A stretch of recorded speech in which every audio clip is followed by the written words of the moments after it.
पाठ 20 प्रकृति का बिगड़ता संतुलन। प्रकृति और मनुष्य का संबंध ऐतिहासिक दृष्टि से काफी बाद में शुरू हुआ, क्योंकि प्रकृति पहले से थी, मनुष्य बाद में आया। लेकिन अपने विकास के क्रम में मनुष्य ने शीघ्र ही प्रकृति पर अपनी इच्छा आरोपित करनी चाहिए और तब से संघर्ष तथा स्वीकृति का एक लोमहर्षक नाटक मनुष्य और प्रकृति के बीच चला आ रहा है। आज भी मनुष्य प्रकृति का ही पुत्र है। जन्म, जीवन, यौवन, जरा, मरण आदि अपनी स्थितियों में वह आज भी प्राकृतिक नियमों से मुक्त नहीं हो सका है। इसके बावजूद निरंतर उसकी चेष्टा यही रही है कि वह ज्ञान विज्ञान की अपनी सामूहिक उद्यमशीलता के बल पर प्रकृति को पूर्णतः अपने वश में कर ले। यह इतिहास मनुष्य की विजयी और प्रगति का इतिहास है या उसकी पराजय और दुर्गति का, इसे वह स्वयं भी ठीक ठीक नहीं समझ सका है। पर जिसे हम मनुष्य की जय गाथा कहकर पुलकित होते रहे हैं, वह असल में मनुष्य की पराजय बल्कि उसके आत्महनन की गाथा है। पिछले कुछ वर्षों में इकोलॉजी अर्थात परिस्थिति विज्ञान की अत्यधिक चर्चा इसी तथ्य का प्रमाण है। लेकिन प्रकृति का संतुलन बिगाड़ने की दिशा में मनुष्य पिछले 2-3 वर्षों में इतना आगे बढ़ चुका है कि अब पीछे हटना असंभव सा लगता है। जिस गति से हम विभिन्न क्षेत्रों में प्राकृतिक संतुलन बिगाड़ते जा रहे हैं, उसमें कोई भी कमी व्यवहारिक नहीं प्रतीत होती, क्योंकि हमारी अर्थव्यवस्थाएं और दैनिक आवश्यकताएं उस गति के साथ जुड़ी सी गई हैं। क्या हमें ज्ञात नहीं है जिसे हम अपना आहार समझ रहे हैं, वह वस्तुतः हमारा दैनिक विष है, जो सामूहिक आत्महत्या की दिशा में हमें लिए जा रहा है। जंगलों की ही लो यह एक प्रकट तथ्य है कि विभिन्न देशों की वन संपत्ति अत्यंत तीव्र गति से क्षीण होती जा रही है। भारत के विभिन्न प्रदेशों, विशेषकर पूर्वांचल के राज्यों, तराई क्षेत्रों, उत्तर प्रदेश, हिमाचल प्रदेश, कश्मीर आदि के जंगल भारी संख्या में काटे जा रहे हैं, खूब अच्छी तरह यह जानते हुए भी कि जंगलों को काटने का मतलब होगा भूमि को अरक्षित करना, बाढ़ों को बढ़ावा देना और मौसम के बदलने में सहायक बनना। फिर भी हमारी सरकारें इस बर्बादी के रास्ते पर चलने को मजबूर हैं, क्योंकि उन्होंने लोगों, कर्मचारियों को ही नहीं, खुद अपनी जरूरतें और उम्मीदें इस कदर बढ़ा ली हैं कि अब वे रोकी थामी नहीं जा सकती। आज से 20 साल पहले यदि किसी राज्य को पेड़ काटने से 10 लाख रुपए की आमदनी होती थी, तो आज कीमतें और जरूरतें बढ़ जाने के कारण वह उस आमदनी को 20 गुना कर लेना चाहता है। यह तभी मुमकिन है जब हर साल पेड़ पिछले साल की तुलना में दुगने काटे जाएं। तकरीबन हो भी यही रहा है। बावजूद कुछ पहाड़ी इलाकों में चल रहे चिपको आंदोलन के, जिसके तहत सामूहिक कटाई या रेजिन उतराई का विरोध करने के लिए लोग पेड़ों से चिपक जाते हैं। अच्छा, नए पेड़ कितने लग रहे हैं? इस सवाल के जवाब में वनाधिकारियों के पास विवश भाव से कंधे झटका देने के अलावा कोई दूसरा उपाय नहीं, क्योंकि वे जानते हैं और दूसरे लोग भी कि छोटे छोटे घरेलू किस्म के पेड़ भले ही समतल जमीन पर उगाए जा सके, पर सुई जैसी पत्तियों वाले फर किस्म के पहाड़ी वृक्ष मुख्यतः प्राकृतिक रूप से अपने आप ही उगते और बढ़ते हैं। इस स्थिति का परिणाम यह हुआ कि पहाड़ी प्रदेशों के घने प्राकृतिक जंगल, जो सदियों के दौरान तैयार हुए और बढ़े थे, सिर्फ 10, 20, 50 वर्षों की ही अवधि में लगभग काटे जा चुके हैं। पहाड़ियां नंगी तथा कुरूप होकर मानो तैयार खड़ी हैं कि इस विनाश का बदला वह लोगों से जल्दी ही लेगी। अपनी कश्मीर यात्रा से वापसी के सफर में मुझे एक वन अधिकारी ने बताया कि 3 वर्ष पहले जहां समूचे राज्य को जंगलों से 1 करोड़ रुपए की आमदनी होती थी,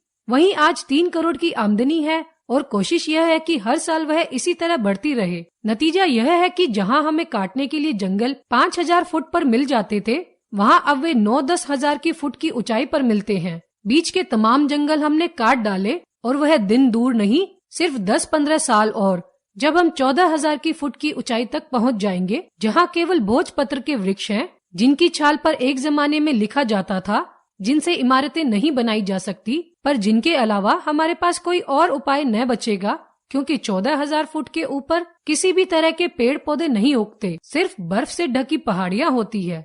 तब हम क्या करेंगे? वन अधिकारी ने मुझसे पूछा और सामने की नंगी बूची पहाड़ी की ओर इशारा करते हुए कहा, यहाँ भी भारी घने जंगल थे। सबूत है वे 2-4 पेड़ जो इधर उधर उगे हुए हैं, बाकी सब काट डाले गए, क्योंकि वे बड़ी सड़क के पास आसानी से सुलभ थे। और अब भूमि संरक्षण के नाम पर 2-4 जंगली झाड़ियां उगाकर कुछ लोग उन काटने वालों की तरह ही लाखों रुपया अपनी जेबों में भर रहे हैं। बहुत करुण और दहला देने वाला प्रसंग था यह। अपनी तात्कालिक जरूरतों के लिए शाश्वतता के साथ यह खिलवाड़ अधिकतर क्षेत्रों में हम इसके अलावा और क्या कर रहे हैं? अपनी तात्कालिक जरूरतों के लिए शाश्वतता के साथ यह खिलवाड़ अधिकतर क्षेत्रों में हम इसके अलावा और क्या कर रहे हैं? फिर तरह तरह के ख्याल मन में उठने लगे। अभी तो दुनिया के, खासकर हमारे मुल्क के बहुत ही कम लोग जीवन की सुधरी स्थितियों तक पहुंच सके हैं और हालात यह हो गई है कि हर चीज कम पड़ने लगी है। लकड़ी, बिजली, पानी, अनाज, लोहा, कागज, कोयला, पेट्रोल, मकान, स्कूल, सब कुछ कम। जब मानव सभ्यता की केवल अधखुली पलक ने यह हालत पैदा कर दी है तो उसके अंगड़ाई फिर करवट लेने पर प्रकृति का संतुलन क्या भरभरा कर गिरना पड़ेगा। मनुष्य की बुद्धि और प्रतिभा क्या उस समय इस संतुलन को बनाए रखने में किसी तरह सफल हो सकेगी? दुनिया भर की चीजों की कमी और कीमतों के बढ़ोतरी के पीछे मौजूद इंसानी छीना झपटी क्या किसी जादू के जोर से कम हो जाएगी? क्या हम धरती, नदियों, पहाड़ों, जंगलों, ऋतुओं को दूषित विकृत करते ही चले जाएंगे? और क्या प्रकृति चुपचाप इसी तरह हमारे इन अत्याचारों को सहती चली जाएगी? क्या वह हमसे बदला लेगी या हमें कोई विकल्प सुझाएगी जिससे हम अपने को और उसे भी बचा सके? इसी उधेड़ बुन में मैं पड़ा था। निगाह आसमान की तरफ गई और मैंने पाया कि पिछले कई दिनों से घिरे जो बादल सुबह छटने लगे थे वे फिर उमड़ आए हैं। तभी बारिश होने लगी, फिर ओले पड़ने लगे। जल्दी जल्दी सबने शीशे चढ़ा लिए। समूची सड़क, पेड़, पहाड़, ऊंचाइयां और घाटियां सब की सब सफेद ओलों से ढक गई थी। यह है जून का आखिरी हफ्ता और तमाम कश्मीर की घाटी पर बर्फ पड़ रही है। रुई जैसी मुलायम बर्फ नहीं, बल्कि पत्थरों जैसी शाश्वत बर्फ। नन्ही नन्ही सफेद गोलियों से पटी पड़ी है पूरी सड़क। सरसर सरकते जा रहे हैं बस ये मजबूत टायर। गुलमर्ग में डाक बंगले के खामसामे ने कहा, पहलगाम में अखरोट वाले, श्रीनगर में शिकारे वाले यही बात कर रहे थे। बस में, दफ्तर में, बाजारों में, सड़कों पर लगभग हर जगह यही बातें चल रही थी। कश्मीर के लिए यह मौसम बहुत गैर मामूली, बिल्कुल असामान्य है।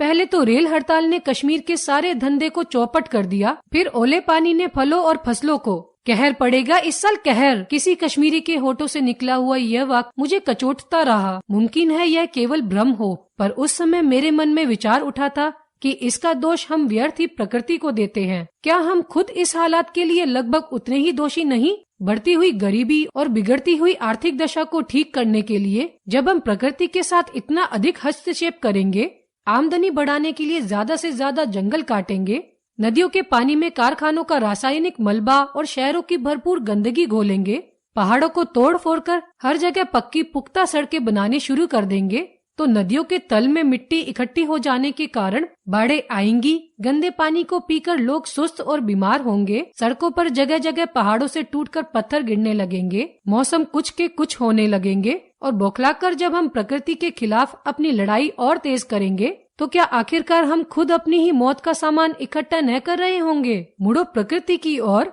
बढ़ो मनुष्यता की ओर। क्या यह केवल एक कल्पना है या फिर डरे हुए व्यक्ति ने हल्की सी छाया को बहुत बड़ा भूत मानकर अपने आप को खामखा ही दहशत से भर लिया है? मौसम की गर्मी क्या मेरे दिमाग पर भी छा गई है? हिमाचल के भूकंप की थर्राहट क्या मन को अब भी कंपित किए हुए है? नहीं जानता, लेकिन आशा जरूर करता हूँ कि दुनिया ठंडी नहीं पड़ेगी, बल्कि अपनी स्निग्धशीलता से हमें और आने वाली पीढ़ियों को सींचती रहेगी।